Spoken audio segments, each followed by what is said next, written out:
Hi, welcome to Calculus. Today we're looking at section 9.9, the convergence of Taylor series. So let's get started.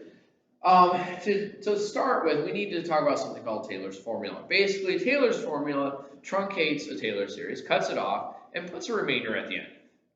That's really all it is.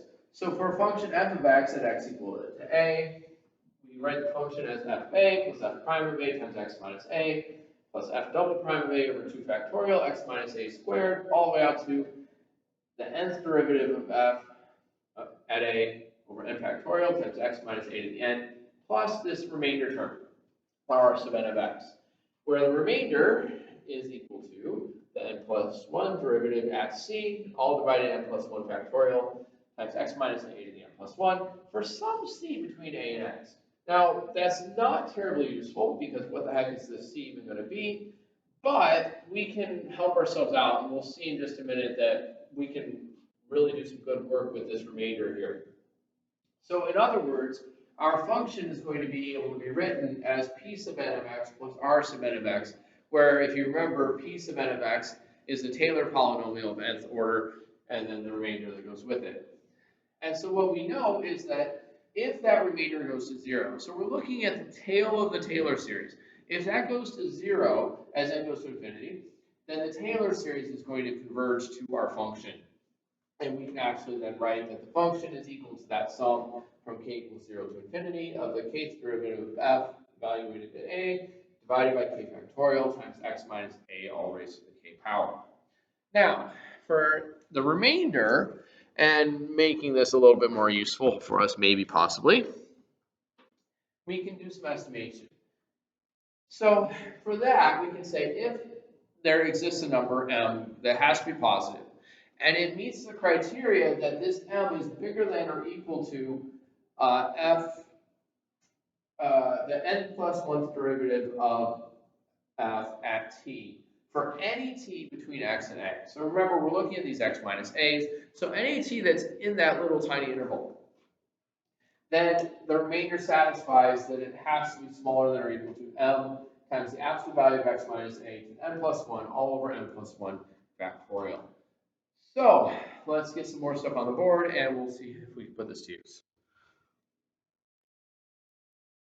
All right, so continuing on, I want to show that this Taylor series for cosine x at x equals 0 converges, and it's going to converge for all x. So let's take a look at cosine. I've written out its derivatives here, and it's kind of fun. So obviously, if f of x is cosine, its derivative is negative sine, its second derivative is negative cosine, its third derivative is sine. If you kept going, the next one would just get us back to cosine. So we have a cyclical set of derivatives here. In fact, we can say that the even derivatives, so f, the 2kth derivative, is negative 1 to the k times cosine of x. And odd derivatives, so written here as f to the 2k plus 1 of x, are negative 1 to the k plus 1 of sine x. And what's really nice is that if you plug in 0 for both of those, all of the odd derivatives just go to 0, and the even derivatives are negative 1 to the k power. So for instance, the second derivative, k would be 1. To get a second derivative, you would get just negative 1. What that means then is if we write out the Taylor series for cosine, it's only going to have those even terms. So we have the first term, it's 1. But then we get a minus for x squared over 2 factorial, because for that second one, that would be when k is 1, and we get the negative 1, so we get a minus. And then when we get to 4, we're going to have that, so when k is 2, so we're going to have a plus sign here. And so we can see we're going to get these alternating terms with all the even powers of x on the top, and then the even factorials on the bottom, 2 factorial, 4 factorial, and so forth. And what's great then, and so do yourself a favor, hang on to that Taylor series for cosine. It's going to be useful for you probably in some of the homework that you're going to do. But anyway, back to showing that it converges. What we know is that all of these derivatives for any x that you could possibly pick have to be less than or equal to 1.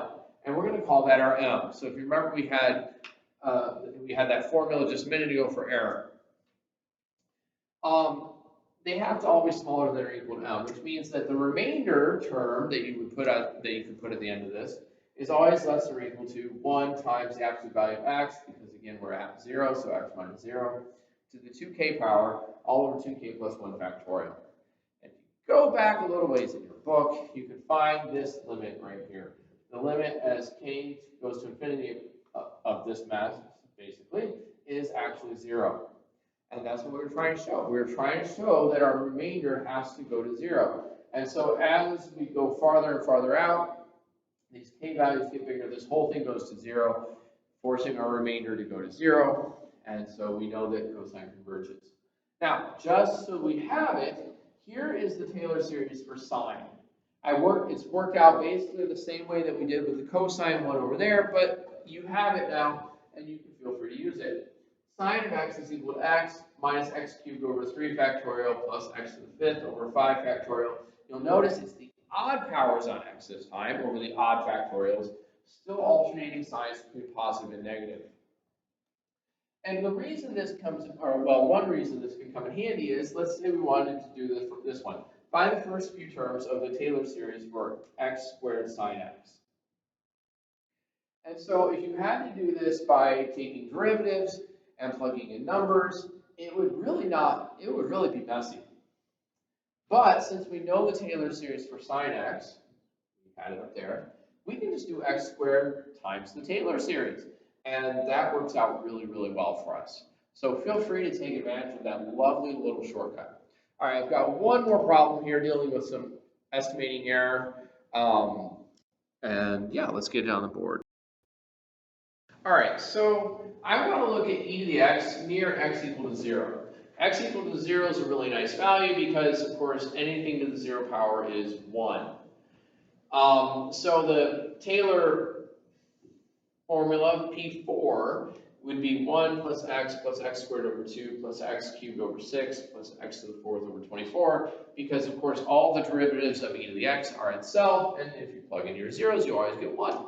So anyway, there's our fourth one. The next term in this sequence would be x to the 5th over 5 factorial, or x to the 5th over 120. So I want to then estimate e to the half power. So a half is reasonably close to 0. And what I did was I said, okay, what is e to the first power? Well, it's just e, and that's a number that we hopefully at least know, and it is on our calculators. The error then, because if I'm looking at the interval from 0 to 1, my half is in between there. So I picked this interval from 0 to 1. I used that endpoint 1 because it's going to be the biggest value of e to the x on that interval, and because it's a relatively nice value to find. So the error then is less or equal to that max times the absolute value of x to the 5th over 120, which we found is that, remember, is that next term. So then plugging in the half that I want, right, that's my x value. I raised it to the 5th power over 120, I multiplied by e, and if you do that, you get 7.1 times 10 to the negative 4th power. So that's not a whole lot of error. Anyway, there you go. That's Taylor series convergence. Have a wonderful day.